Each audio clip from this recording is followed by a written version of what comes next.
Assalamualaikum warahmatullahi wabarakatuh. Apa kabar sobat sekalian? Jumpa lagi di channel Rahmat Muni. Kali ini kita akan membahas berita hangat dan masih hangat diperbincangkan, yaitu soal cawe-cawe Presiden Jokowi ya. Yang ini coba untuk digali terkait pemilu 2024. Ternyata yang disampaikan cawe-cawe demi kepentingan nasional ya. Kalau kepentingan nasional ya itu berarti tugas presiden yang tidak perlu dibahas lagi ya. Tapi yang paling krusial adalah bagaimana cawe-cawe dalam pemilu yang nanti ya dikhawatirkan ya pemilu itu banyak sekali kecurangan dan kenetralan ya presiden yang harusnya bisa mendorong itu pemilu bisa jujur dan adil dan berjalan tanpa ada preferensi atau endorse kepada salah satu capres. Ini sesuai dilansir oleh rmol.id. Langsung saja kita baca dan kita ulas ya. Cawe-cawe Pilpres, Jokowi panik elektabilitas Anies meningkat ya. Republik Merdeka, pernyataan terbuka Presiden Joko Widodo yang akan cawe-cawe di pemilu 2024 dinilai tidak pantas dan menyalahi kaidah demokrasi. Jokowi mengaku cawe-cawe demi kepentingan nasional. Hal itu disampaikan Wakil Ketua Fraksi Partai Keadilan Sejahtera PKS Mulyanto merespon apa yang diutarakan Jokowi Selasa. Menurut Mulyanto, Jokowi seharusnya netral dalam penyelenggaraan pemilu, artinya tidak boleh ikut campur dalam urusan dukung-mendukung atau jekal-mendekal salah satu kandidat. Kata Mulyanto, tugas presiden adalah menjamin pemilu terselenggara sesuai jadwal secara jurdil. Kata anggota Komisi 7 ini, Jokowi harus paham bahwa setiap pemerintahan ada batas masa jabatannya.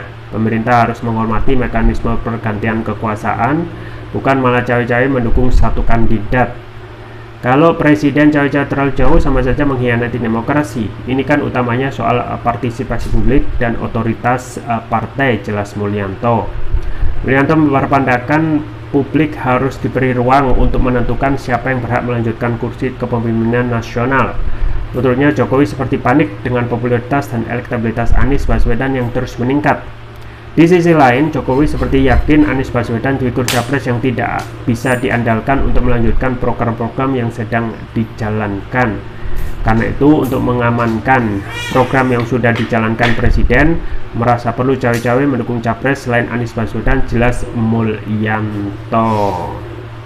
Ya itu ya sobat sekalian terkait dengan cawe-cawe presiden yang coba untuk dielaborasi dengan mengundang beberapa awak media ya ke istana untuk menjelaskan arti cawe-cawe. Tapi arti cawe-cawe yang dimaksud ya diakui oleh Presiden Jokowi pasti gitu ya, tapi demi kepentingan nasional. Kemudian dijelaskan ya bahwasanya satu hal dalam arah dalam menjalankan pemerintahan ini ya harus ada yang melanjutkan ya program-program dan juga apa yang sudah dilakukan oleh pemerintah, diantaranya proyek strategis ya, IKN misalnya, kemudian hilirisasi dan juga proyek pemerintah yang lain. Tetapi memang kalau terkait hal tugas pemerintah seperti itu ya tidak perlu dibahas gitu ya, karena semua orang tahu tugas pemerintah apa, tugas presiden apa. Tetapi yang kalau semuanya cawe-cawe pemerintah itu ya dikhawatirkan khususnya kepada pemilu ya, kepada isu-isu yang sudah berjalan panas, yaitu terkait ikut terlalu dalamnya pemerintah dalam hal pemilu sampai mengendorse ya, bahkan ya relawan ini ternyata masih hidup gitu ya, masih dipelihara hingga saat ini, yang harus selesai pada saat ketika Presiden Jokowi itu sudah menjabat sebagai presiden gitu ya. Jadi relawan ya yang bisa definisikan ya untuk bisa didelegasikan untuk meneruskan keinginan dari presiden, maka inilah gitu ya hal yang kita khawatirkan, yaitu ketika kekuasaan sudah masuk terlalu dalam untuk mengendorse, menentukan ya kepemimpinan selanjutnya, presiden selanjutnya ya, Bahkan yang juga aneh gitu ya, bahkan presiden ataupun baca pres yang akan bertarung ya tidak absah ataupun tidak lengkap kalau belum ada restu dari presiden gitu ya, Presiden Jokowi. Dan ini dikhawatirkan tentu saja ini merupakan hal yang unik gitu ya, karena tidak pernah dilakukan oleh presiden sebelumnya ya, termasuk masalah cawe-cawe ya, tidak pernah dilakukan oleh Presiden SBY yaitu, kemudian Presiden Megawati sekalipun ya. Jadi Megawati pada waktu bertarung melawan anak buahnya yaitu SBY ya, kalau berkehendak Megawati bisa mengerahkan segala resources untuk memenangkan kontestasi ya. Tapi yang terjadi justru ya semuanya itu diserahkan kepada penyelenggara pemilu KPU dan Bawaslu, dan akhirnya SBY dengan meyakinkan bisa memenangkan kontestasi melawan bosnya sendiri yaitu Megawati ya. Pun juga setelahnya ya SBY juga menjelang akhir masa jabatannya tidak ada gitu ya aktivitas mengumpulkan ketua umum partai gitu ya, dan juga mengendorse salah satu presiden, dan seakan gelisah ya ketika yang akan memerintah tadi itu ya tidak sesuai dengan preferensi yang bermaksud untuk melanjutkan hal-hal yang sudah dilakukan gitu ya untuk selanjutnya. Nah, memang banyak hal kepentingan ya terlihat ya ini coba untuk diamankan, yaitu baca pres yang harus ya, dalam tanda kutip harus jadi ya. Dengan preferensi tersebut bisa diharapkan ini akan melanjutkan ya proyek-proyek yang sudah dijalankan Presiden Jokowi sebelumnya yang strategis.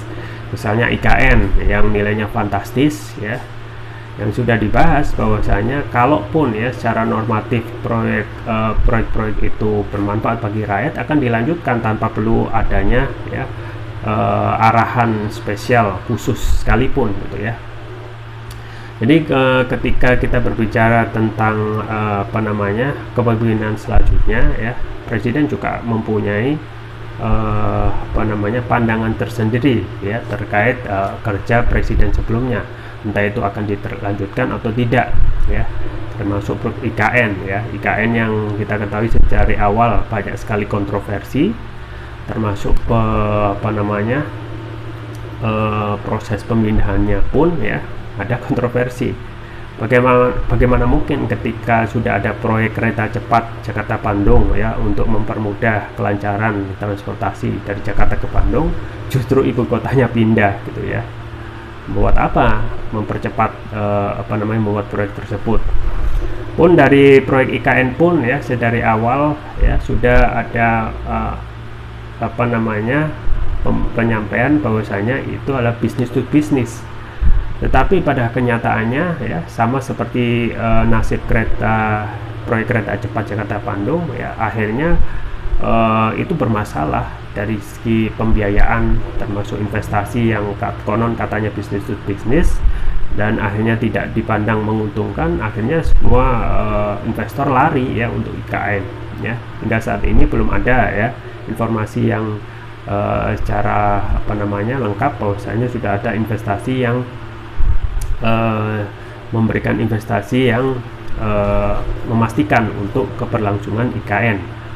Padahal IKN titik nolnya sudah dimulai dibangun, dan rencananya 2024 akan dilakukan upacara bendera ya di ibu kota negara. Nah, masalah IKN hal yang biasa gitu ya. Jadi sebenarnya pindah ibu kota itu biasa saja ya. Tetapi akan dilihat apakah saat ini memungkinkan dalam kondisi ekonomi yang sedang tidak baik-baik saja, di mana resesi secara global sudah sedang berlangsung. Itu bisa dilihat dari banyak sekali PHK yang terjadi, tidak hanya di lokal tetapi di skup global ya, termasuk untuk industri startup yang juga terimbas karena resesi global ini gitu ya. Kemudian kalau kita melihat ekonomi saat ini yang sedang lesu ya, penjualan dari banyak UKM itu yang menurun, merosot, bahkan nihil ya. Jangankan untuk mendapatkan penghasilan, untuk makan saja kadang orang ya banyak sekali yang tidak terjamin gitu ya. Nah, apakah kondisi seperti ini layak untuk mengeruk ya APBN yang sudah berdarah-darah untuk membiayai IKN yang ya luar biasa biayanya? Ya, justru nanti yang paling diuntungkan kembali lagi adalah para oligarki ya, para pemilik bisnis yang akan banyak diuntungkan ya, dan rakyat kebagian apa, nggak ada gitu ya. Justru ketika IKN itu akan terbangun ya, tidak terlihat keuntungan langsung dari rakyat. Justru yang mendapatkan keuntungan adalah ya orang-orang yang mendapatkan proyek ya pembangunan IKN tersebut ya. Jadi hal proyek, kemudian proyek-proyek yang lain yang akan bernilai guna untuk masyarakat secara luas akan dilihat ya itu worth it ya, visible atau tidak gitu ya. Dan cawe-cawe dengan cawe-cawe Presiden Jokowi ke pemilu ini juga hal yang tidak pernah dilakukan oleh presiden sebelumnya gitu ya. Kemudian ini berkaitan dengan ada kegelisahan ya, bahwasanya ya apa yang sudah sering disampaikan oleh survei ini bahkan bisa meleset ya. Artinya survei itu ya tidak sepenuhnya 100% bisa dipegang ya.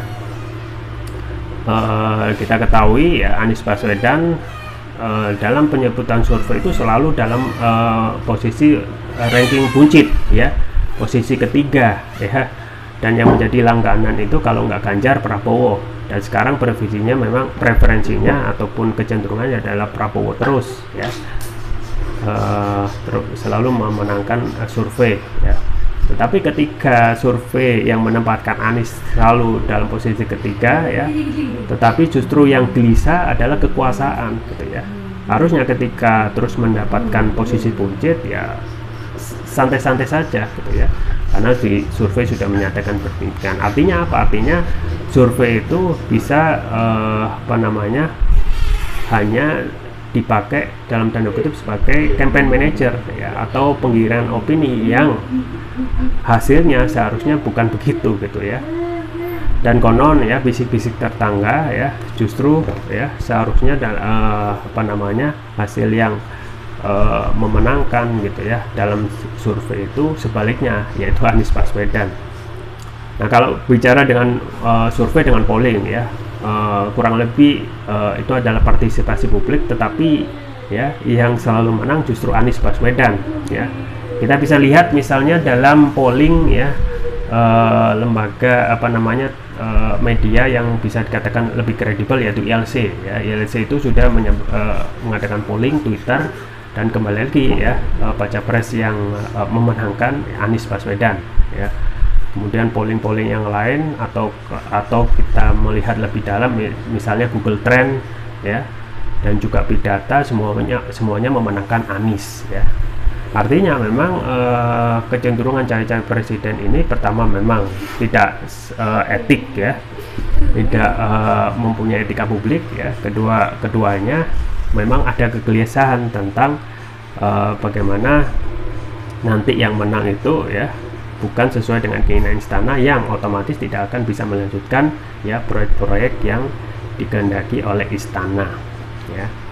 Jadi banyak sekali ya kepentingan untuk terus-menerus membuat cawe-cawe Presiden Jokowi ini ya terus lebih dalam dalam pemilu ya, terkait bagaimana memastikan proyek IKN itu terus berjalan ya, bisa dijalankan pada pemerintah setelahnya.